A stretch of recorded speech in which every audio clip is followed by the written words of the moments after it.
At 0310 hours local time, the last of 14 Russian attack helicopters touched down at Dzhankoi airfield in northern Crimea.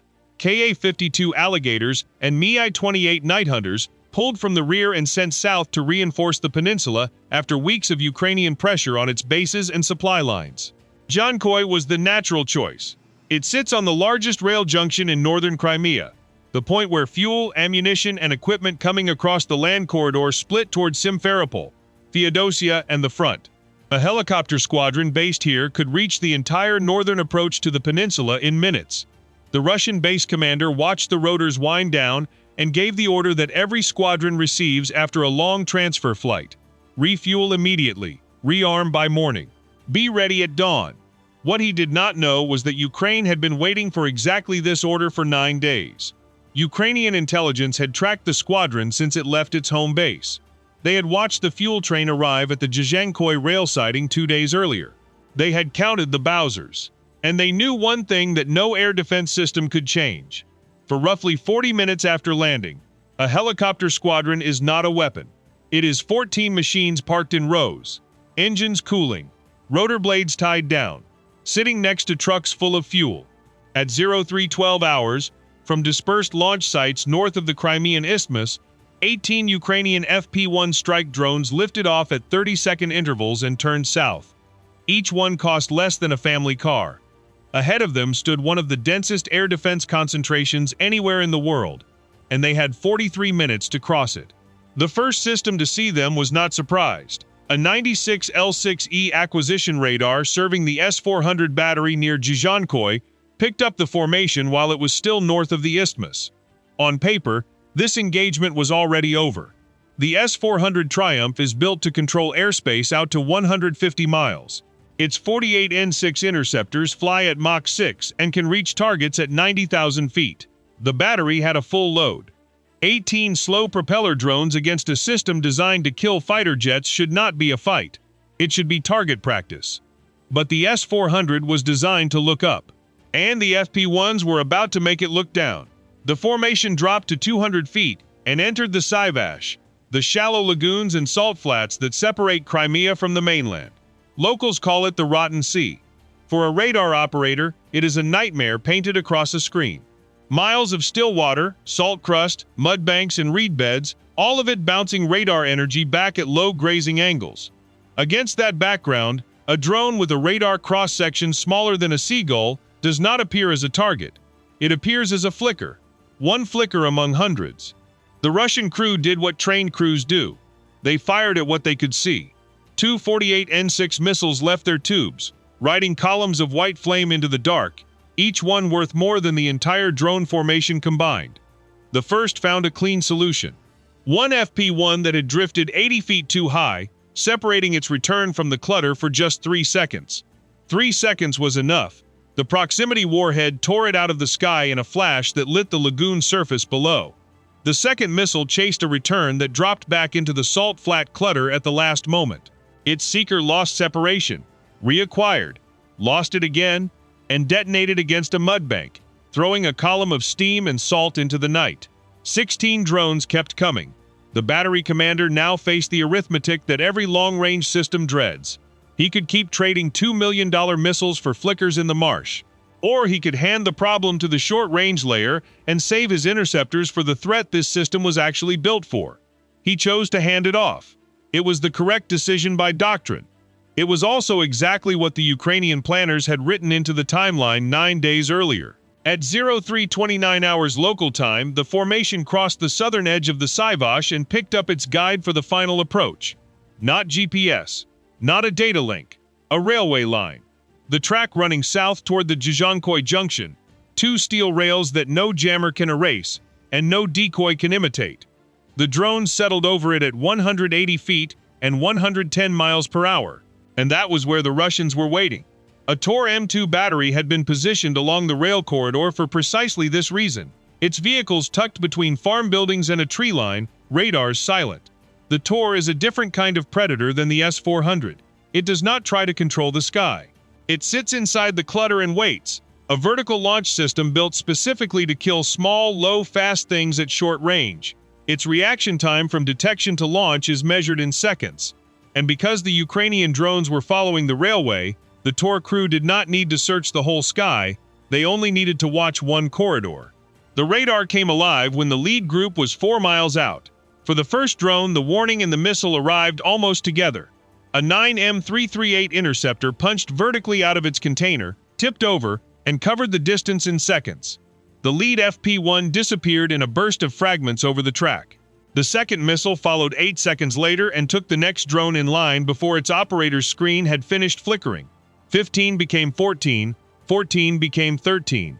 The formation was flying single file along a corridor the enemy had pre-registered, and it was being deleted from the front. This was the moment the mission nearly died, and it was also the moment the preparation showed.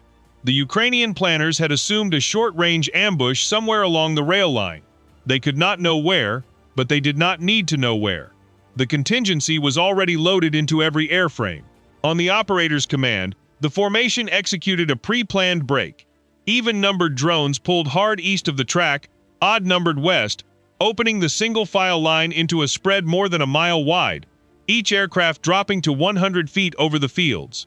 The TOR is deadly inside its corridor, but its engagement geometry is narrow and its magazine is not infinite. 16 missiles per vehicle sounds like plenty, until the targets stop cooperating. The next 2 interceptors launched into the widening spread. One caught a drone mid-turn, the third loss in under a minute. The other detonated behind its target as the FP-1 sank below the tree line, showering fragments into an empty field. 12 drones reformed south of the ambush zone, back over the railway, still heading for Dzhankoi. The TOR battery had performed exactly as designed. It had killed 3. And in the logic of this kind of war, killing 3 was not enough. It was not even close. At 0338 hours local time, 10 miles from the airfield, the sky above the formation was quietly deleted. An R-330Zh Zhitel electronic warfare system, deployed to shield the Dzhankoi junction, opened up across the satellite navigation bands. The Zhitel does not fire anything. It simply shouts. GPS signals arrive at a receiver after traveling more than 12,000 miles from orbit. By the time they reach the ground, they are whisper quiet. The Zhitel broadcasts on those same frequencies from a few miles away. It is not a duel. It is a man with a megaphone standing next to someone trying to hear a voice from another continent. On the drone's navigation boards, satellite locks collapsed in seconds. 12, 7, 3, 0. Reported positions began to drift, then jump, then lie. 2 FP-1s on the formation's western edge, flying the deepest inside the jamming lobe, drifted off the corridor before their fallback logic caught the error. One wandered southwest until its fuel margin closed and it went down in open step. The other strayed over a flak position that needed no radar to see it. A searchlight, a burst of cannon fire, and the 10th drone of the night was gone. 10 remained. And the 10 kept flying, because they had stopped listening to the sky long before the sky went silent. Inertial units held the heading, and below them ran the one navigation aid the Zhitel could not touch, the railway. 2 rails, converging on the largest junction in northern Crimea, pointing like an arrow at the target. The operators had rehearsed this exact failure for weeks, flying blind on terrain memory, counting seconds between level crossings, using the water tower north of the junction as a checkpoint. The jamming that was supposed to scatter the formation had, instead, revealed something. The interference was strongest along a bearing that led directly to the thing Russia was trying hardest to protect. The drones followed the noise. At 0341 hours local time, the picture changed. Updated targeting data reached the operators from Ukrainian reconnaissance watching Dzhankoi. The refueling operation on the apron was running behind schedule. Only half the squadron had been topped off. 6 fuel Bowsers were still lined up among the parked helicopters, hoses connected, tanks open. And at the rail siding a mile from the apron, the fuel train that had arrived 2 days earlier still held loaded tank cars. The original plan had been simple: hit the helicopters. The new picture offered something better. A parked helicopter is one target. A parked helicopter connected by a fuel hose to a 10,000-liter Bowser is a bomb that someone else has already assembled. The strike plan was rewritten in 90 seconds. The 10 surviving drones split into 3 elements. 4 would take the apron, not the helicopters first, but the Bowsers standing between them. 3 would take the rail siding and the tank cars, cutting the base's fuel reserve and blocking the junction. The last three would hold 30 seconds behind as the follow-on wave, tasked against whatever survived, with one priority pre-briefed above all others, the ammunition loading point on the eastern apron, where ground crews had staged rocket pods and anti-tank missiles for the morning's planned sorties. Ukraine was no longer attacking 14 helicopters. It was attacking the 40 minutes in which a helicopter squadron is nothing but cargo. One system stood between the formation and the apron. A Pantsir S-1 combat vehicle positioned at the airfield's northern edge. The classic last-ditch defender. 12 57E6 missiles and two 30mm cannons with a combined rate of fire of 5,000 rounds per minute. At 0346 hours local time, its target acquisition radar caught the lead element 3 miles out and the vehicle went to work. The first missile launched 4 seconds after lock. It flew a flat, screaming intercept at Mach 2.8 and detonated 20 feet from the lead drone, shredding it over the fields north of the fence line. The second missile killed again, a drone in the rail siding element, caught during a moment of straight flight. 9 drones, then 8, as a third missile found its mark on the apron element's flank. But the Pantsir crew was now living inside the same equation that had broken every layer before it. 8 targets, 3 approach axes, a missile stock draining fast, and a reload that takes many minutes the defenders did not have. 4 more 57E6s went up in the next 90 seconds. 2 detonated against drones that were no longer where the fire solution said they would be. The FP-1s were now flying below 100 feet, jinking on timers, sliding through ground clutter that smeared their returns across the screen. 1 missile lost lock entirely and self-destructed over the step. 1 connected, tearing the 7th kill of the night out of the formation at the edge of the base. 8 drones left, empty missile rails. The commander switched to guns. The twin cannons opened up, and the night above the northern fence turned into a lattice of orange tracer. A wall of metal, but a wall with edges. A gun turret is not a searchlight. It slews, it stabilizes, it leads its target, and while it saturates one bearing, it is blind on every other. The apron element came in exactly along the seam, below 60 feet, under the practical depression of the engagement geometry, splitting onto 2 bearings at once. The cannons chased the eastern pair, rounds hammering past above them into the dark. The western pair crossed the fence line untouched. The Pantsir never stopped firing. It simply ran out of sky it could cover. By 0351 hours, all 8 surviving drones were inside the perimeter, and the only weapons left between them and the squadron were the rifles of the ground crews, men firing into the dark at machines they could hear but could not see. At 0352 hours local time, the first FP-1 dropped its nose over the western apron. Its camera saw what the planners had been waiting 9 days to see: a row of Ka-52s with rotor blades tied down, and among them, a fuel bowser with its hose still connected. The drone dove at a 35-degree angle and struck the bowser's tank section. The warhead detonation was almost incidental. The real weapon was the 10,000 liters of aviation fuel it opened. A sheet of burning kerosene rolled across the concrete in every direction, flowing under the 2 nearest helicopters, climbing their landing gear, finding the open fuel ports the ground crews had not yet sealed. Within 20 seconds, both airframes were burning from the inside. The second drone struck the next bowser in line, 90 yards down the apron. The third bypassed the vehicles entirely and dove into an Mi-28 sitting mid-refuel. The impact ruptured the helicopter's own tanks, and the fireball took the bowser beside it as a secondary. The fourth drone hit the apron's edge among a cluster of ground equipment, scattering burning debris into the maintenance line. A mile away, the rail siding element arrived 30 seconds later. 2 drones remained of the original 3. The first struck a loaded tank car at the coupling point. The blast tore the car open and ignited a fire that spread car to car along the siding, each new tank rupturing in a low, rolling explosion that shook windows across the junction. The second aircraft hit the pumping equipment at the transfer point, the machinery that turned the rail siding into a fuel depot. When it burned, Dzhankoi did not just lose the fuel it had, it lost the ability to receive more. Then came the follow-on pair, and the largest explosion of the night. The lead drone of the final element found the eastern apron, where rocket pods and missile crates had been staged in neat rows for the morning sorties. The strike landed in the middle of the stack. The detonation was not one blast but a chain, unguided rockets cooking off in ripples, anti-tank missiles detonating in their crates, fragments sweeping the eastern apron and tearing into two more parked helicopters 100 feet away. Secondary explosions continued for the next hour, each one lighting the smoke column from inside like a storm cloud. The last drone dove into the largest intact target its camera could find, a Ka-52 that ground crews had begun towing clear of the fires. It never left the apron. By 03:58 hours local time, the tally was written in fire.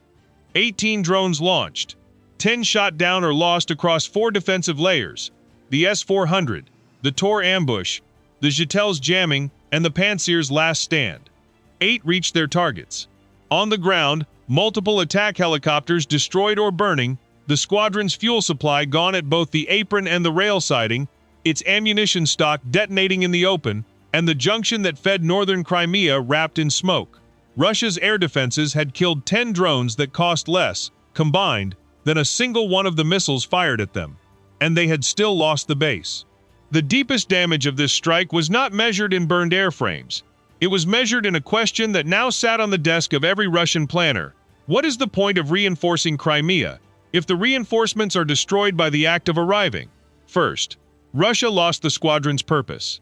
Attack helicopters reinforce a front by flying sorties from a secure base.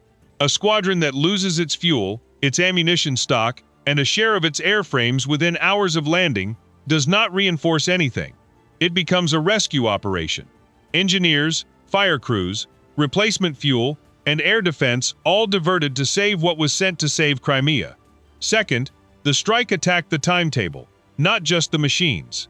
Every military movement has a window of maximum vulnerability, and Ukraine demonstrated it could see that window and hid inside it. 9 days of patience, a fuel train tracked to a siding, a landing schedule read correctly, and a strike timed to the 40 minutes when 14 weapons were nothing but parked cargo. That is not a lucky raid. That is intelligence, timing, and cheap airframes fused into a single system, and it can be repeated against the next train, the next squadron, the next transfer flight. Third, every layer of the defense worked, and the defense still failed. The S-400 killed. The Tor ambush killed. The jamming killed. The Pantsir killed until its rails were empty. 10 of 18 is an interception rate most air forces would envy. But an attacker who needs only a handful of leakers, striking fuel and ammunition instead of armor and concrete, turns a 55% kill rate into a defeat. Destruction is burning a helicopter. Paralysis is burning the fuel, the ammunition, the rail junction, and the confidence that the next reinforcement will survive its first night. That morning at Dzhankoi, the fires did both. And that was the message left burning on the apron. Not that Crimea can be hit, that had been proven long before, but that the very act of strengthening it now feeds the fire. Every squadron sent south is a target in transit. Every fuel train is a fuse waiting for a date. The safest thing Russia could station at Dzhankoi that morning was nothing at all. If you found this breakdown of the strike useful, hit like, subscribe, and turn on notifications so you don't miss the next analysis. And leave your answer below. If you were planning the next strike, what would you target first? The fuel trains crossing into Crimea, the air defense systems guarding the junctions, or the airfields receiving the reinforcements? Goodbye.